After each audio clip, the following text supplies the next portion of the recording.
Our next speaker is Hans-Hermann Thulke from Germany, and Hans is going to talk about the application of epidemiological and economic modelling to the Irish BVD eradication programme.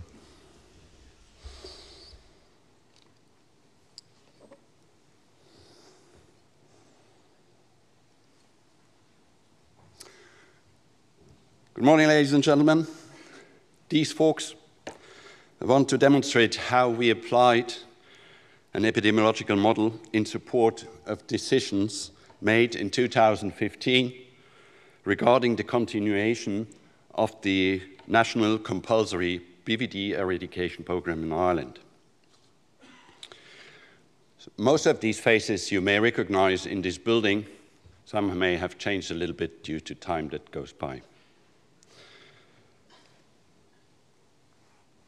As my talk goes around a model, we have of the short motivation, take a little glance into the details of the model before we are talking about strategic and cost aspects of the eradication program. The context of this modeling study is the mandatory BVD eradication program in Ireland that was enacted in 2013 by a compulsory tag testing of each newborn animals. We are talking about around 250,000 calves each year. And as the numbers were talked before, we are talking about here of a population of about 6 million cattle heads. The problem was arising also with the view to the other countries around Ireland regarding how to continue after 3 years of continuous tag testing of these 250,000 calves each year, and whether there is an option that is related to other methods of approaching eradication. So basically, the decision had to be made between these two options: how to continue BVD after control was going for 3 years, either taking option one, always in blue, continuing with tag testing till the eradication is achieved, or immediately switching with all farms in Ireland towards serology in young stock testing. So such kind of options you are confronted with is like a look blind into the future.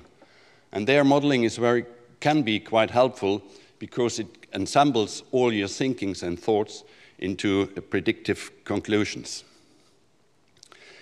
Our modeling is based on a blueprint from our French colleagues published in 2015.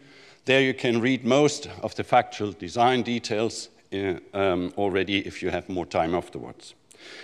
Nevertheless, due to the special situation in Ireland, there were some kind of adjustments necessary.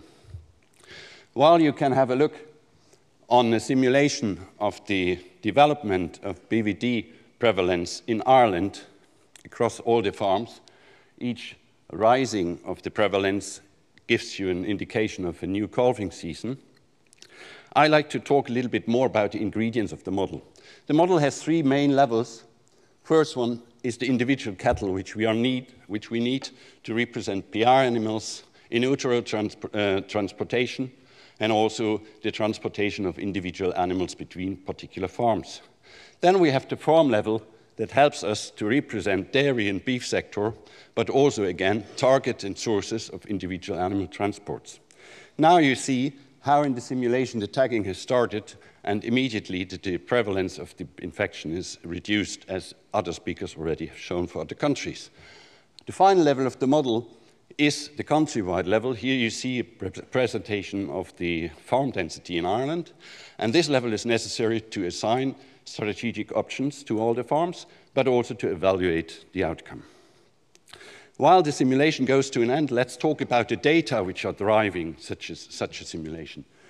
In Ireland, we are using farm data, very detailed, so for a modeler like me, the data source in Ireland is like a 5-star dinner.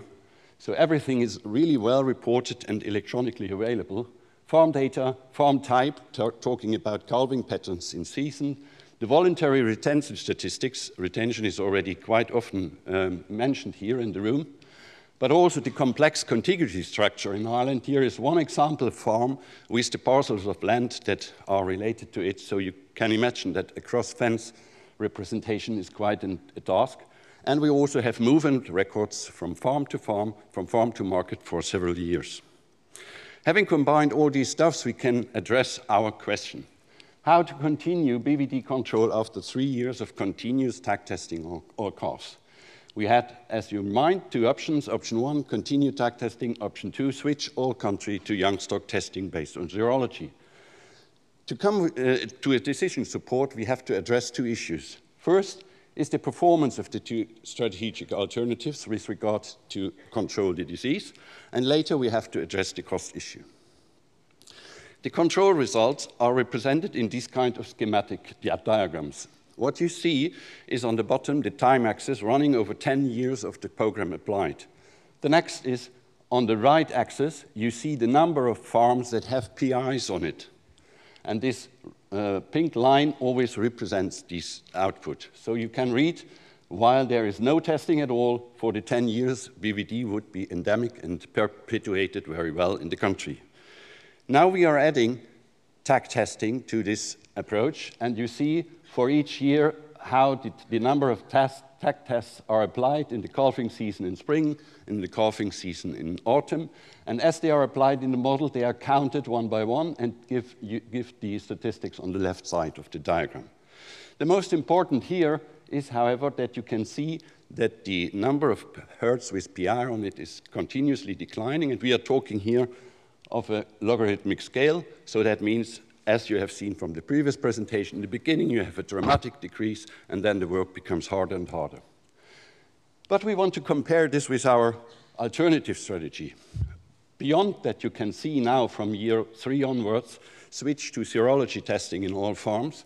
So there are small bubbles of tag tests necessary still. If there were positive findings in a serological test, farms had to be went back to tag testing, but the majority is serology tests. And what you see, the decline in PI presence on farms is the same as with the other option. So we can conclude from this point, both options are equivalent in terms of their performance to control.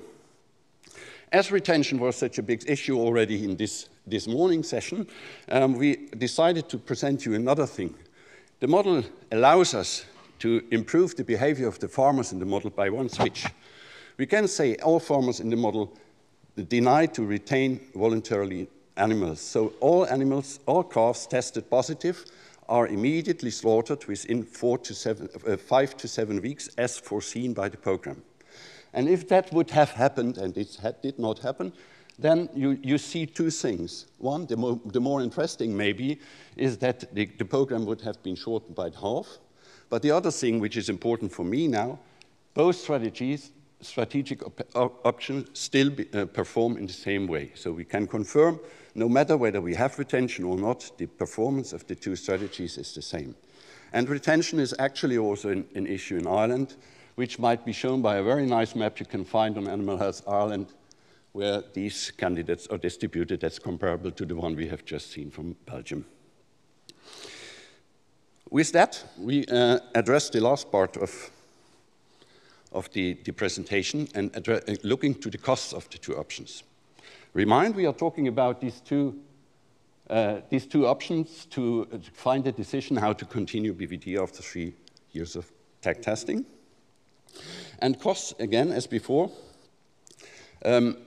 costs are first determined on a basis of the individual test applied to an animal. So we found out, summarizing what is necessary, that each individual tag test will cost you about €2.5 in Ireland, while each individual serology test comes with €7.7. These individual test numbers we multiply simply with the number of animals tested. And as seen before, the model gives you this output by counting each animal that has to be tested in the protocol. And then we can multiply these 2 numbers to come up with the annual costs, and we can cumulate these annual costs over the year. That's what I will show you next. And all the evaluation goes along this schematic diagram. What does this diagram tell us? First, you have always a line in color that is measuring on the right line the number of tests that have to be applied.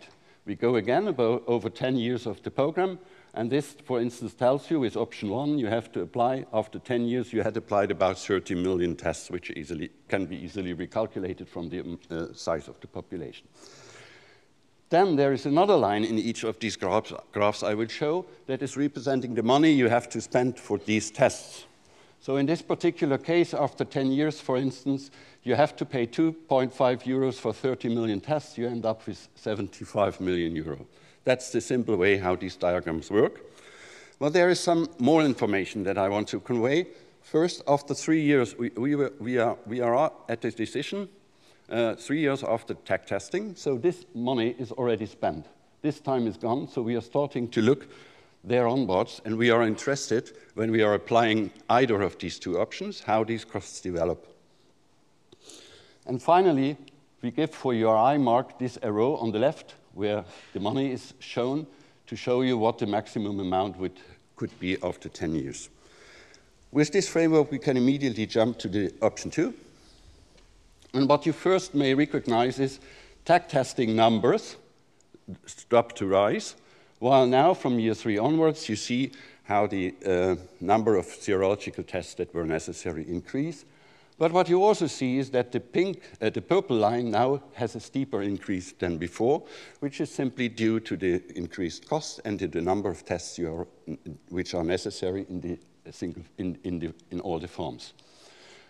Well, and as serology, if it is applied, and we have heard this in the morning already, reduces the certainty about the individual animal. There was an additional option to be added. For animals that are traded with an unclear BVD history, they could be tested when they move on a farm. This would add another bunch of tests here, accumulated here, and of course it will increase also the amount of money you have to spend. And if we go back now to the original option 1, the first slide is now here. Compare this with that, we see that at the end you can spend even 25% more of the budget over the 10 years. I hope it is quite clear now that when these data were presented to the industry last year, 2015, it's conclusive that the decision was drawn to continue with tech testing instead of switching to serology all over the country. And keep in mind, this decision also includes that you do not need to change all the established procedures, which increases another bunch of costs if you switch from an established tagging to a serology procedure. Well, with that, I'm at the end, and I like to summarize the following things. The modeling helped in a situation where we had a decision to do forward into the future about 2 options. And we found out that our 2 options, continuum tagging and against serology for the whole country, both options were equivalent in terms of eradication performance. But the simple switch to serology all over the country is not improving the cost-benefit ratio. Therefore, for the future, we have developed the question, and we are addressing this now, how the selective assignment of individual farms that have an herd status or something like that could be possible towards option 2, dependent on their local risk situation and also on the minimum farm size that supports an economic benefit. With that, I thank you for your attention, and I'm finished.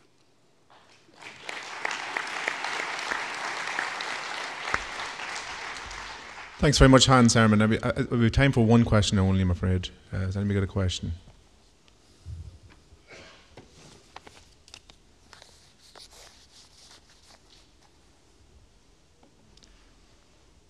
I get to ask a question now. So, Hans-Hermann, if we were starting again, is there anything your model would show that we should have done at year 0 that would have been helped the program hurtle along a little bit faster, or were we perfect in our selection of what we did in Ireland? So I think you did perfect in Ireland. The only problem is the retention. So that's what you could have changed. But we have learned also from this study that if you change it now, and obviously there was done quite a good job last year with regard to retention, then it would have a much bigger effect than thinking about a nationwide change of the strategy. Okay. Thanks, Hans-Hermann.